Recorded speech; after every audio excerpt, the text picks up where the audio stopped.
بسم اللہ الرحمن الرحیم السلام علیکم ورحمۃ اللہ وبرکاتہ۔ محترم ناظرین کرام، آج کا موضوع اس حوالے سے اہم ہے کہ اکثر ساتھی یہ سوال کرتے ہیں کہ جنت میں سب سے پہلے کن لوگوں کا داخلہ ہوگا، اور اس حوالے سے قرآن اور حدیث مبارکہ ہمیں کن باتوں کی رہنمائی کرتی ہیں۔ تو مسند احمد میں حضرت ابو ہریرہ رضی اللہ تعالی عنہ سے روایت ہے کہ رسول اکرم صلی اللہ علیہ وسلم نے فرمایا کہ غریب مسلمان جنت میں امیروں سے آدھے دن پہلے داخل ہوں گے، اور آدھا دن 500 سال کا ہے۔ یہ حدیث مبارکہ امام ترمذی اور ابن ماجہ میں ذکر ہے۔ غریب مومن امیروں سے آدھے دن پہلے جنت میں جائیں گے، اور آدھا دن 500 سال کا ہوگا۔ اسی طرح مسند احمد میں حضرت عبداللہ بن عمر رضی اللہ تعالی عنہ سے ارشاد نبوی مروی ہے کہ غریب مہاجرین قیامت کے دن مالداروں سے سبقت لے جائیں گے، یعنی جنت میں 40 سال پہلے جائیں گے۔ اسی طرح مسلم شریف میں حضرت ابن عباس رضی اللہ تعالی عنہما سے ارشاد نبوی ہے کہ جنت کے دروازے پر 2 مومنوں کی ملاقات ہوگی،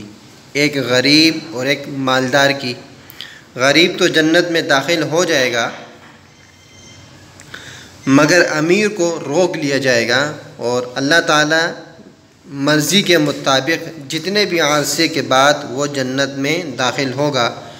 پھر وہاں اس غریب سے ملے گا تو غریب پوچھے گا کہ بھائی تم کہاں رہ گئے تھے، میں تمہارے بارے میں ڈرنے لگا تھا۔ وہ کہے گا کہ تمہارے جانے کے بعد مجھے روک لیا گیا، اور اندر داخل ہونے تک کے زمانے میں میرا اتنا پسینہ بہا کہ اگر 1000 اونٹ کٹھے پودے اور گھاس کھا کر پانی پیتے تو ان کی کھٹاس کو وہ پانی دور کر دیتا۔ اسی طرح صحیحین میں حضرت اسامہ بن زید رضی اللہ تعالی عنہ سے ارشاد نبوی ہے کہ میں نے جنت کے دروازے پر کھڑا ہو کر دیکھا تو جنت میں زیادہ مساکین یعنی غریب لوگ تھے، اور پھر جہنم کے دروازے کھڑے ہو کر دیکھا تو اکثر عورتوں کی انٹریاں تھیں۔ بخاری میں حضرت عمران بن حسین رضی اللہ تعالیٰ عنہ سے ارشاد نبوی مروی ہے کہ میں نے جنت میں دیکھا تو زیادہ تر مساکین کو پایا، اور جہنم میں دیکھا تو زیادہ تر عورتوں کو پایا۔ اسی طرح مسلم شریف میں حضرت ابن عباس رضی اللہ تعالیٰ عنہما سے بھی انہی الفاظ سے ارشاد نبوی مروی ہے، اور موطا امام مالک میں بھی حضرت ابو ہریرہ رضی اللہ تعالی عنہ سے مروی ہے کہ رسول اکرم صلی اللہ علیہ وسلم نے فرمایا کہ جب تمہارے امراء تمہارے اچھے لوگوں میں سے ہوں،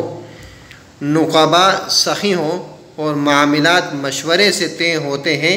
تو زمین کے اوپر کا حصہ اس کے اندر سے اچھا ہے، اور جب امراء برے لوگوں میں سے ہوں،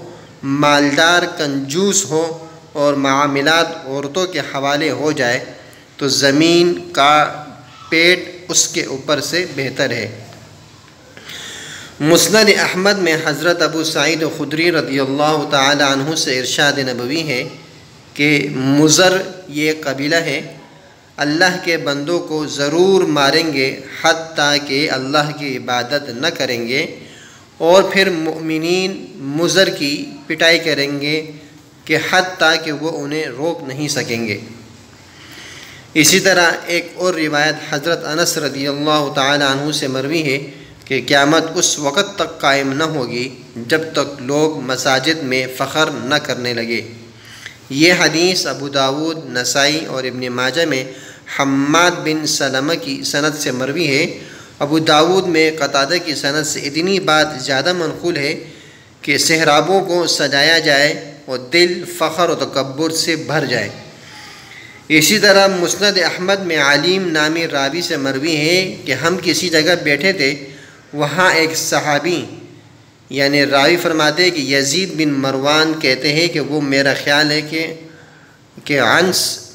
غفاری رضی اللہ تعالیٰ عنہ ہے، یعنی فرماتے ہیں کہ ہم کسی جگہ بیٹھے تھے، وہاں ایک صحابی بھی تھے، اس صحابی کا نام میں نے آپ کے سامنے عرض کیا، یزید بن مروان جو کہ راوی ہے، کہتے ہیں کہ وہ صحابی جو ہے وہ انس بن غفاری رضی اللہ تعالیٰ عنہ تھے۔ لوگ طاعون کی وجہ سے جا رہے تو انس رضی اللہ تعالیٰ عنہ کہنے لگے، اے طاعون مجھے پکڑ لے، 3 مرتبہ کہا۔ تو علیم نے کہا کہ ایسا مت کہو، کیا تم نے رسول اکرم صلی اللہ علیہ وسلم کی وہ حدیث نہیں سنی کہ کوئی موت کی تمنا نہ کرے کیونکہ موت کے بعد عمل منقطع ہو جاتے ہیں۔ تو حضرت انس رضی اللہ تعالیٰ عنہ نے فرمایا کہ میں نے رسول اکرم صلی اللہ علیہ وسلم کو یہ فرماتے سنا کہ جلد موت کو ترجیح دو جب بے وقوفوں کی حکومت ہو، پولیس کی کثرت ہو، حکموں کی خرید و فروخت ہو، برائی کو ہلکا سمجھا جائے، قطع رحمی کی جائے، اور ایسے لوگ پیدا ہو جائیں جو قرآن کریم کو گانے بجانے کے آلات کی طرح بنا لے اور لوگوں کے سامنے اس سے کھیل کود کے لیے لائیں، اگرچہ یہ لوگ ان سے سمجھ میں کم ہو۔ میرے محترم ساتھیوں، یہ میں نے اتنی ساری احادیث مبارکہ آپ کے سامنے نقل فرمائی ہیں، اور یہ ساری کی ساری احادیث جو کتابوں کے میں نے حوالے بھی ذکر کیے ان میں من وعن ایسے ہی الفاظ مروی ہیں۔ تو میں نے کسی حدیث کی متعلق اتنی تفصیل ذکر نہیں کی، صرف وہ حدیث ذکر کی ہیں، کیونکہ ہر حدیث یقیناً بہت سارے معنوں پر دلالت کرتے ہیں، اور یہاں ان تمام احادیث کے ذکر کرنے کا مقصد صرف یہی ہے، جیسے کہ شروع کی چند احادیثوں میں آپ کو معلوم ہوا کہ جنت میں سب سے پہلے غریب داخل ہوں گے، اور کیوں داخل ہوں گے یہ ایک الگ موضوع ہے، لیکن اس کا آسان سے ایک جواب میں یہ دے دیتا ہوں کہ غریبوں کا داخل ہونا، چونکہ وہ دوسرے لوگوں کے بنسبت پیسوں میں، اس طرح صدقات میں یا دوسری چیزوں میں بہت پیچھے ہوتے ہیں، لیکن ان کا دل اتنا صاف، اتنا بہترین ہوتا ہے کہ وہ اپنے ہر چھوٹے عمل میں اخلاص اللہ کو دکھاتے ہیں، اور اللہ کے یہاں کسی کی غریبی امیری کو نہیں، صرف اخلاص کو دیکھا جاتا ہے۔ تو اس بنا پر غریبوں کو سب سے پہلے جنت میں داخلہ دیا جائے گا، اور میری دعا ہے کہ اللہ تعالی ہم سب کو ان غریبوں میں شامل فرما لے جو سب سے پہلے جنت میں داخل ہوں گے۔